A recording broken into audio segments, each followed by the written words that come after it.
Welcome back. High court ವಕೀಲೆ ಚೈತ್ರಾ ಗೌಡ ಆತ್ಮಹತ್ಯೆ case ಪೊಲೀಸರಿಗೆ ಹಲವು ಅನುಮಾನವನ್ನ ಮೂಡಿಸ್ತಾ ಇದೆ. ವಕೀಲ ಚೈತ್ರಾ ಕೇಸ್ ಆಕೆಯ ಬಗ್ಗೆ ವಿಚಾರಿಸಿದ್ರೆ ಆತ್ಮಹತ್ಯೆಯನ್ನ ಮಾಡಿಕೊಳ್ಳುವಂತಹ ಮಹಿಳೆ ಅಲ್ಲ ಅನ್ನುವಂಥ ಮಾಹಿತಿ ಲಭ್ಯ ಆಗ್ತಾ ಇದೆ.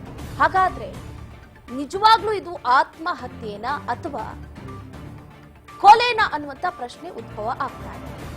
ಸಾಕಷ್ಟು ಆಕ್ಟಿವಿಟಿಗಳಲ್ಲಿ ಭಾಗಿಯಾಗ್ತಾ ಇದ್ರಂತೆ ಚೈತ್ರ. ತಮ್ಮ ವೃತ್ತಿ ಅಷ್ಟೇ ಅಲ್ಲದೆ ಮಾಡೆಲಿಂಗ್, ಸ್ಪೋರ್ಟ್ಸ್ನಲ್ಲೂ ಕೂಡ ಬಹಳ ಆಕ್ಟಿವ್ ಆಗಿ ಗುರುತಿಸಿಕೊಂಡಿದ್ದಾರೆ. ಆದರೆ ನಿನ್ನೆ ಇದ್ದಕ್ಕಿದ್ದಂತೇನೆ ನೇಣು ಬಿಗಿದ ಸ್ಥಿತಿಯಲ್ಲಿ ಪತ್ತೆ ಆಗಿದ್ದಾರೆ ಚೈತ್ರ. ಸದ್ಯ ಚೈತ್ರ ಮೃತದೇಹ ಎಂಎಸ್ ರಾಮಯ್ಯ ಆಸ್ಪತ್ರೆಗೆ ರವಾನಿಸಿದ್ದಾರೆ ಪೊಲೀಸರು. ಇವತ್ತು ವಕೀಲೆ ಚೈತ್ರ ಮರಣೋತ್ತರ ಪರೀಕ್ಷೆ ಹೊರಬೀಳಲಿದೆ. ಮರಣೋತ್ತರ ಪರೀಕ್ಷೆ ವರದಿಗೆ ಕಾಯ್ತಾ ಇರುವಂತಹ ಪೊಲೀಸರು ಒಂದು ಕಡೆ ತಮ್ಮ ವೃತ್ತಿ ಅಷ್ಟೇ ಅಲ್ಲದೆ ಮಾಡೆಲಿಂಗ್ನಲ್ಲೂ ಕೂಡ ಸಾಕಷ್ಟು ಆಕ್ಟಿವ್ ಆಗಿದ್ದರಂತೆ. ಆದ್ರೆ ಇದ್ದಕ್ಕಿದ್ದಂತೇನೆ ಆತ್ಮಹತ್ಯೆಗೆ ಶರಣಾಗುವಂತಹ ಪರಿಸ್ಥಿತಿ ಏನ್ ನಿರ್ಮಾಣ ಆಗಿತ್ತು? ಬೆಂಗಳೂರಿನಲ್ಲಿ ಕೆಎಎಸ್ ಅಧಿಕಾರಿ ಪತ್ನಿ, ಹೈಕೋರ್ಟ್ ವಕೀಲೆ ಚೈತ್ರ ಆತ್ಮಹತ್ಯೆ ಕೇಸ್ ಬಹಳ ಅನುಮಾನವನ್ನ ಹುಟ್ಟಿಹಾಕಿದೆ. ಆತ್ಮಹತ್ಯೆಯನ್ನ ಮಾಡಿಕೊಳ್ಳುವಂತಹ ಹೆಣ್ಣು ಮಗಳು ಅಲ್ವೇ ಅಲ್ಲ ಅನ್ನುವಂಥ ಮಾಹಿತಿಯು ಕೂಡ ಲಭ್ಯ ಆಗ್ತಾ ಇದೆ. ಗಮನಿಸ್ತಾ ಇದ್ದೀರಾ, ಡೆತ್ ನೋಟ್ ಕೂಡ ಬರೆದಿಟ್ಟಿದ್ರು. ಬೆಂಗಳೂರಿನ ಹೈಕೋರ್ಟ್ನಲ್ಲಿ ವಕೀಲೆ ಆಗಿರುವಂತಹ ಚೈತ್ರ ಏನು ಆತ್ಮಹತ್ಯೆಯನ್ನ ಮಾಡಿಕೊಂಡಿದ್ದಾರೆ.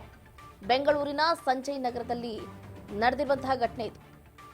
ಕೆಎಎಸ್ ಅಧಿಕಾರಿ ಶಿವರಾಮ್ ಎಂಬುವರ ಪತ್ನಿಯವರು ಮೇ 11ರಂದು ಅವರು ಆತ್ಮಹತ್ಯೆಯನ್ನ ಮಾಡಿಕೊಂಡಿದ್ದಾರೆ. ಚೈತ್ರ ಸಹೋದರ ನೀಡಿರುವ ದೂರಿನ ಆಧಾರದಲ್ಲೂ ಕೂಡ ಪೊಲೀಸರು ತನಿಖೆಯನ್ನ ನಡೆಸ್ತಾ ಇದ್ದಾರೆ. ವೃತ್ತಿಯಲ್ಲಿ ವಕೀಲರಾಗಿದ್ದಂತಹ ಚೈತ್ರ ಅವರು ಮಾಡೆಲಿಂಗ್ನಲ್ಲಿಯೂ ಕೂಡ ತಮ್ಮನ್ನ ತಾವು ತೊಡಗಿಸಿಕೊಂಡಿದ್ರು. ಬಹಳ ಸ್ಪೋರ್ಟಿವ್ ಆಗಿದ್ರು, ಆಕ್ಟಿವ್ ಆಗಿದ್ರು. ಕರ್ನಾಟಕ ಹೈಕೋರ್ಟ್ನಲ್ಲಿ ಲಾಯರ್ ಆಗಿದ್ದಂತಹ ಚೈತ್ರ ಅವರು ಸಂಜಯ್ ನಗರ ಬಳಿ ಇರುವಂತಹ ಅಣ್ಣಯ್ಯ ಲೇಔಟ್ನಲ್ಲಿ ಸಾವಿಗೆ ಶರಣಾಗಿದ್ದಾರೆ. ಚೈತ್ರ ಅವರ ಪತಿ ಕೆಎಎಸ್ ಅಧಿಕಾರಿ ಯಾರು ಮನೆಯಲ್ಲಿ ಇಲ್ಲದ ಸಂದರ್ಭದಲ್ಲಿ ಆತ್ಮಹತ್ಯೆಯನ್ನ ಮಾಡಿಕೊಂಡಿದ್ದಾರೆ ಅಂತ ಹೇಳಲಾಗಿದೆ.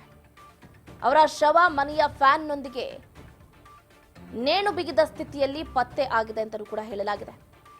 ಶವದ ಬಳಿ ಡೆತ್ ನೋಟ್ ಕೂಡ ಸಿಕ್ಕಿದ್ದು ಅದನ್ನ ಪೊಲೀಸರು ವಶಕ್ಕೆ ಪಡೆದು ತನಿಖೆಯನ್ನು ಕೂಡ ನಡೆಸ್ತಾ ಇದ್ದಾರೆ. ಘಟನೆ ನಡೆದಾಗ ಶಿವಕುಮಾರ್ ಅವರು ಹೊರಗಡೆ ಹೋಗಿದ್ರಂತೆ. ಅವರು ಪುನಃ ಮನೆಗೆ ಹಿಂತಿರುಗಿದಾಗ ಪತ್ನಿ ಆತ್ಮಹತ್ಯೆಯನ್ನ ಮಾಡಿಕೊಂಡಿರುವುದು ಗೊತ್ತಾಗಿದೆ. ಕೆಐಡಿಬಿಯಲ್ಲಿ ಉಪವಿಭಾಗ ಅಧಿಕಾರಿಯಾಗಿರುವ ಶಿವಕುಮಾರ್ ಅವರು 2016ರಲ್ಲಿ ಚೈತ್ರ ಅವರನ್ನ ವಿವಾಹ ಆಗಿದ್ರು. ಅವರಿಗೆ 5 ವರ್ಷದ ಮಗು ಕೂಡ ಇದೆ. ಆತ್ಮಹತ್ಯೆಯ ವಿಷಯ ತಿಳಿತಾ ಇದ್ದಂತೆ ಶಿವಕುಮಾರ್ ಅವರ ನಿವಾಸಕ್ಕೆ ಆಗಮಿಸಿದ ಸಂಜಯ್ ನಗರ ಪೊಲೀಸರು ಮೃತದೇಹವನ್ನ ಎಂಎಸ್ ರಾಮಯ್ಯ ಆಸ್ಪತ್ರೆಗೆ ರವಾನಿಸಿದ್ದಾರೆ. ಎಲ್ಲದರಲ್ಲೂ ಆಕ್ಟಿವ್ ಆಗಿದ್ದಂತಹ ಚೈತ್ರ ಅವರು ಏಕಾಏಕಿ ಈ ರೀತಿಯಾದಂತಹ ನಿರ್ಧಾರವನ್ನ ಕೈಗೊಂಡಿದ್ದು ಯಾಕೆ ಅನ್ನುವಂತಹ ಪ್ರಶ್ನೆ ಉದ್ಭವ ಆಗ್ತಾ ಇದೆ. ಇದ್ರ ಬಗ್ಗೆ ಹೆಚ್ಚಿನ ಡೀಟೇಲ್ಸ್ ಅನ್ನ ಕೊಡ್ತಾ ಹೋಗ್ತಾರೆ ನಮ್ಮ ಕ್ರೈಮ್ ರಿಪೋರ್ಟರ್ ವೆಂಕಟೇಶ್. ಫೋನ್ ಸಂಪರ್ಕದಿಂದ ಜಾಯ್ನ್ ಆಗ್ತಿದ್ದಾರೆ. ಎಸ್ ವೆಂಕಟೇಶ್, ಗಮನಿಸ್ತಾ ಇದ್ದೀವಿ, ಇವ್ರು ನೋಡ್ತಾ ಇದ್ರೇನೆ ಬಹಳ ಆಕ್ಟಿವ್, ಸ್ಪೋರ್ಟಿವ್, ಅಷ್ಟೇ ಖಡಕ್ ಆಗಿದ್ದಾರೆ ಅಂತ ಅನ್ಸುತ್ತೆ. ಬಟ್ ಎಲ್ಲೋ ಒಂದು ಕಡೆ ಅನುಮಾನವೂ ಕೂಡ ಹುಟ್ಟಿ ಹಾಕ್ತಾ ಇದೆ. ಚೈತ್ರ ಅವರ ಈ ಆತ್ಮಹತ್ಯೆ ನಿಜಕ್ಕೂ ಇದು ಆತ್ಮಹತ್ಯೆನಾ? ಎಸ್ ಚಂದ್ರಕಲಾ, ಏನಂತ ಹೇಳಿದ್ರೆ ನಿನ್ನೆ ನಡೆದಂತ ಈ ಒಂದು ದುರಂತ ಘಟನೆ ಏನಿದೆ ಇದ್ರ ಬಗ್ಗೆ ಸಂಬಂಧಪಟ್ಟಂತೆ ಈಗಾಗಲೇ ಏನು ಸಂಜಯನಗರ ಪೊಲೀಸ್ ಠಾಣೆಯಲ್ಲಿ ಕೂಡ ಒಂದು ಯುಡಿಆರ್ ದಾಖಲಾಗಿರುವಂತಹದ್ದು. ಸೊ ಮರಣೋತ್ತರ ಪರೀಕ್ಷೆಗಾಗಿ ಏನು ಒಂದು ಮೃತದೇಹವನ್ನ ಎಂಎಸ್ ರಾಮಯ್ಯ ಆಸ್ಪತ್ರೆಗೆ ಕಳಿಸ್ಕೊಡ್ಲಾಗಿದೆ. ಸೊ ಇವತ್ತು ಮರಣೋತ್ತರ ಪರೀಕ್ಷೆಯ ವರದಿ ಬರುತ್ತೆ, ಅದು ಪೊಲೀಸರ ಕೈ ಸೇರುತ್ತೆ. ತದನಂತರ ಅದು ಆತ್ಮಹತ್ಯೆ ಅಥವಾ ಕೊಲೆ ಅನ್ನೋದು ಕೂಡ ಬಹಿರಂಗ ಆಗುತ್ತೆ. ಸೊ ಈಗಾಗಲೇ ಏನು ಒಂದು ಹೈಕೋರ್ಟ್ ನ ವಕೀಲೆಯಾಗಿದ್ದಂತಹ ಚೈತ್ರಾ ಗೌಡ ಅವರೇನಿದ್ದಾರೆ ಒಂದು ಅನುಮಾನಾಸ್ಪದ ರೀತಿಯಲ್ಲಿ ಮೃತಪಟ್ಟಿರುವಂತದ್ದು. ನೇಣನ್ನ ಬಿಗಿದುಕೊಂಡು ಮನೆಯಲ್ಲೇ ಆತ್ಮಹತ್ಯೆಯನ್ನ ಮಾಡ್ಕೊಂಡಿದ್ದಾರೆ. ನಿನ್ನೆ ಅವರ ಸಹೋದರ ಸುಮಾರು ಬಾರಿ ಕಾಲ್ ಮಾಡಿದ್ದಾರೆ. ಅವ್ರು ಕಾಲ್ ಪಿಕ್ ಮಾಡದಂತ ಸಂದರ್ಭದಲ್ಲಿ ಬಂದು ಕಿಟಕಿಯಲ್ಲಿ ನೋಡಿದಂತ ವೇಳೆಯಲ್ಲಿ ಒಂದು ಮೃತದೇಹ ಕೂಡ ಫ್ಯಾನ್ ನಲ್ಲಿ ನೇತಾಡ್ತಾ ಇರೋದಂತ ಗಮನಿಸಿದ್ದಾರೆ. ಸೊ ತದನಂತರ ಅವರು ಕುಟುಂಬಸ್ಥರಿಗೆ ಮಾಹಿತಿಯನ್ನು ಕೊಟ್ಟು ಪೊಲೀಸರಿಗೂ ಕೂಡ ಒಂದು ಮಾಹಿತಿಯನ್ನು ಕೊಡ್ತಾರೆ. ಈಗಾಗಲೇ ಅವರು ಮೃತಪಟ್ಟಂತಹ ವೇಳೆಯಲ್ಲಿ ಏನು ಒಂದು ಮನೆಯಲ್ಲಿ ಕೂಡ ಒಂದು ಡೆತ್ ನೋಟ್ ಕೂಡ ಸಿಕ್ಕಿರುವಂತದ್ದು. ಅದು ಕೂಡ 2 ತಿಂಗಳ ಹಿಂದೆ ಬರೆದಿರುವಂತಹ ಡೆತ್ ನೋಟ್ ಅಂತ ಹೇಳಿ ಗೊತ್ತಾಗ್ತಾ ಇರುವಂತದ್ದು. ಅದು ಮತ್ತಷ್ಟು ಒಂದು ಅನುಮಾನಕ್ಕೆ ಎಡೆ ಮಾಡ್ಕೊಡ್ತಾ ಇದೆ. ಅಂದ್ರೆ 2 ತಿಂಗಳ ಹಿಂದೆ ಅವರು ಏನು ಒಂದು ಡೆತ್ ನೋಟ್ ಅನ್ನ ಬರ್ದಿದ್ರು ಅಂತ ಹೇಳಿದ್ರೆ, ಸೊ ಮೃತಪಟ್ಟ ನಂತರ ಏಕಾಏಕಿ ಅವ್ರಿಗೆ ಕೈಗೆ ಸಿಗುತ್ತೆ ಅಂತ ಹೇಳಿದ್ರೆ, ಸೊ ಅಷ್ಟು 2 ತಿಂಗಳ ಕಾಲ ಅವರು ಗಂಡ ಆಗಿರ್ಬೋದು ಅಥವಾ ಮನೆಯವರಾಗಿರ್ಬೋದು ಅರುಣ್ಗೂ ಹೋಗಿರ್ಲಿಲ್ವಾ, ಅಥವಾ ಮೃತಪಟ್ಟಂತ ವೇಳೆಯಲ್ಲಿ ಆ ಡೆತ್ ನೋಟ್ ಎಕ್ಸಾಕ್ಟ್ ಆಗಿ ಅಲ್ಲೇ ಇದೆ ಅಂತ ಹೇಳಿ ಪೊಲೀಸರಿಗೂ ಸಿಗುತ್ತೆ ಅಂತ ಹೇಳಿದ್ರೆ ಸಾಕಷ್ಟು ಅನುಮಾನಗಳು ಕೂಡ ಇಲ್ಲಿ ಮೂಡ್ತಾ ಇರುವಂತದ್ದು. ಯಾಕಂತ ಹೇಳಿದ್ರೆ 2 ತಿಂಗಳಿಂದ ಅವರು ನಾನು ಡಿಪ್ರೆಷನ್ಗೆ ಹೋಗಿದ್ದೇನೆ, ನನ್ನ ಲೈಫಲ್ಲಿ ಸ್ವಲ್ಪ ಒಂದು ಅಚಾತುರ್ಯಗಳು ಆಗಿರುವಂತದ್ದು, ಮತ್ತೆ ನಿನ್ನ ಲೈಫನ್ನ ಮಗುವನ್ನ ಚೆನ್ನಾಗಿ ನೋಡ್ಕೊ ಅಂತ ಹೇಳಿ ಆ ಡೆತ್ ನೋಟ್ ಅಲ್ಲಿ ಕೂಡ ಮೆನ್ಷನ್ ಮಾಡಿದ್ರ, ನಿನ್ನ ಲೈಫನ್ನ ಎಂಜಾಯ್ ಮಾಡು ಅಂತ ಹೇಳಿ ಒಂದು ಪರ್ಟಿಕ್ಯುಲರ್ ಆಗಿ ಒಂದು ವರ್ಡನ್ನು ಕೂಡ ಮೆನ್ಷನ್ ಮಾಡಿರುವಂತದ್ದು. ಸೊ ಈಕೆ ಏನಾದ್ರು ಆ 2 ತಿಂಗಳ ಹಿಂದೆ ಆತ್ಮಹತ್ಯೆಗೆ ಪ್ರಯತ್ನ ಪಟ್ಟಿದ್ರು ಅಂತ ಹೇಳಿದ್ರೆ, ಸೊ ಅದನ್ನ ಅವರ ಕುಟುಂಬಸ್ಥರ ಜೊತೆ ಆಗಿರ್ಬೋದು ಅಥವಾ ಗಂಡ ಆಗಿರ್ಬೋದು ಅವರ ಸಹೋದ್ಯೋಗಿಗಳ ಜೊತೆ ಆಗ್ಲಿ, ಸೊ ಹೈಕೋರ್ಟ್ ವಕೀಲೆ ಆಗಿರೋದ್ರಿಂದ ಅವರು ಆಪ್ತ ಸಮಾಲೋಚನೆಯನ್ನು ಕೂಡ ಪಡೆದುಕೊಳ್ಬಹುದಾಗಿತ್ತು. ಯಾವುದನ್ನು ಮಾಡದೆ ಏಕಾಏಕಿ ಆತ್ಮಹತ್ಯೆಯನ್ನು ಮಾಡ್ಕೊಳ್ತಾರೆ ಅಂತ ಹೇಳಿದ್ರೆ ಎಲ್ಲೋ ಒಂದು ಕಡೆ ಅನುಮಾನಗಳು ಮೂಡೋದಕ್ಕೆ ಸಹಜವಾಗಿಯೇ ಇದು ಕಾರಣ ಆಗ್ತಾ ಇದೆ.